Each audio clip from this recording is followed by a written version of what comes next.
வீழ்ந்து கிடந்த இந்தியாவின் பொருளாதாரத்தை தூக்கி நிறுத்திய பொருளாதார சிற்பி டாக்டர் மன்மோகன் சிங் அவர்கள் இவ்வுலக வாழ்க்கையை விட்டு பிரிந்துவிட்டார்.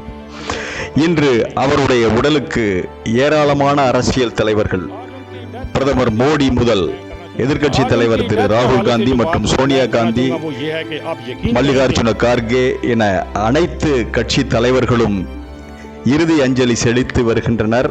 அதே சமயம் டாக்டர் மன்மோகன் சிங் அவர்கள் பிறந்த கிராமம் பாகிஸ்தானில் உள்ளது.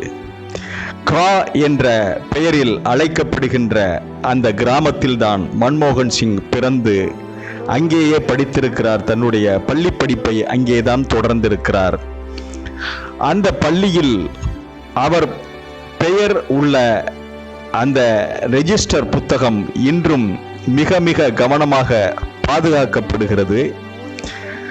இன்று அந்த கிராமத்தில் உள்ள அவருடைய தோழர்கள், அவர்களுடைய பிள்ளைகள், அந்த குடும்பத்தினர், நட்பு பாராட்டிய குடும்பத்தினர் அனைவரும் இன்று கண்ணீர் மல்க அஞ்சலி செலுத்தி வருகின்றனர். அதே சமயம் மறைந்த பாரத பிரதமர் மன்மோகன் சிங் அவர்களுடைய பொருளாதார திறமைக்கு ஒரே எடுத்துக்காட்டு சொல்ல வேண்டுமென்றால், இன்று 90 ரூபாயை தொட்டு கொண்டிருக்கும் அமெரிக்க டாலரை 2008 முதல் 2009 வரை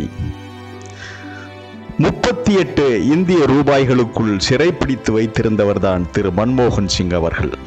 ஆம், 50-60 ரூபாய்களுக்கு மேல் இருந்த அமெரிக்க டாலர்களை குறைத்து ஒரு டாலரை 38 ரூபாய் கொடுத்து வாங்கிவிடலாம் என்ற நிலையை உருவாக்கிய பொருளாதார சிற்பி மன்மோகன் சிங் என்று சொன்னால் அது அவருடைய முழு ஆட்சி காலத்திற்கும் சொல்லக்கூடிய ஒரே ஒரு பானை சோற்றுக்கு ஒரு சோறு பதம் என்று சொல்லலாம்.